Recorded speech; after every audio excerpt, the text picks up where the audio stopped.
তো বিডিআর ভাইদের অপূরণীয় ক্ষতি হয়ে গেছে। তাম পৃথিবী দিল তাদের এই ক্ষতিপূরণ হবে।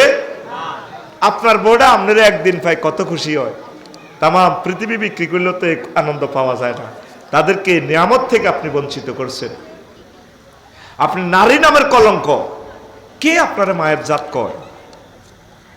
আপনি নারী নামের কলঙ্ক, কতগুলো সংসার আপনি শেষ করছেন। সেনাবাহিনীদের, আমার ব্রিগেডিয়ার জেনারেল, মেজর জেনারেল, কতগুলো সেনাকে আপনি হত্যা করছেন। আপনি কেন এই সমস্ত ঘটনাগুলো করলেন? আর আমাদের ওলামায়ে কেরামদেরকে বিনা দোষে তাদেরকে ফাঁসি দিয়ে দিলেন।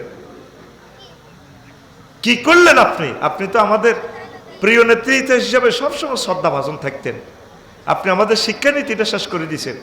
এমন কোন সেক্টর নাই যেটা আপনি হত্যা করেন নাই, আমাদেরকে শেষ করে দিয়েছেন আপনি। আপনার আর পৃথিবীতে কথা বলার অধিকার নাই। চুপচাপ থাকেন, নিরাপদে থাকেন, তসবিহ তাহলিল করেন, জিকির আজকার করেন, আল্লাহর কাছে ক্ষমা চান। আল্লাহ তুমি রহমানুর রহিম, গাফুরুর রহিম, আমাকে মাফ করে দাও। এখনো আপনার হৃদয়ে অনুশোচনা আসলো না। আর কত নাটক করবেন আপনি? কিছুটা দিন আঙ্গুর শান্তিতে থাকবেন না দেন। আপনি নারী হয়ে আর একটা নারীকে বাসা থেকে বের করে দিলেন। আপনার বাপ কি করছে? একটা রাইফেল কাঁধে লইছে।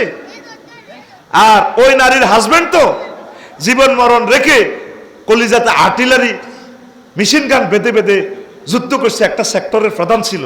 তাহলে এইভাবে ওই রমণীটা কি স্বামীর বাসা বাড়িতে থাকতে পারে না? তাকে আপনি বাসা থেকে বের করে দিছেন, আল্লাহ আপনাকে দেশ থেকে বের করে দিছে। আপনার এখনো অনুশোচনা আসে না? আল্লাহর রাস্তে আপনার যত বংশধর থাকে তাদেরকে বলিয়েন, আপনি নিজে নিষিদ্ধ করে যান, তোদের রাজনীতি করা হারাম। আপনি মেজর বজলুল হুদারে কেন গলায় ফাঁড়া দিয়ে জবাই করলেন বলেন? 7 জনের ফাঁসি হয়েছে, ওনারা ফাঁসি দিতেন, আপনার যেহেতু ক্ষমতা, তারা গলায় ফাঁড়া দিয়ে জবাই করলেন। আপনার বিচার কিয়ামত পর্যন্ত করলে তো শেষ হবে না। আর জ্বালাইয়েন না আমাদেরকে। তরুণেরা তওবা করে চলে আসো আমাদের কাছে। আই লাভ ইউ তোমাদেরকে। আমরা তোমাদের পথপানে চেয়ে আছি। পড়ি আমিন। কোরআনের দিকে চলে আসো। ওয়েলকাম।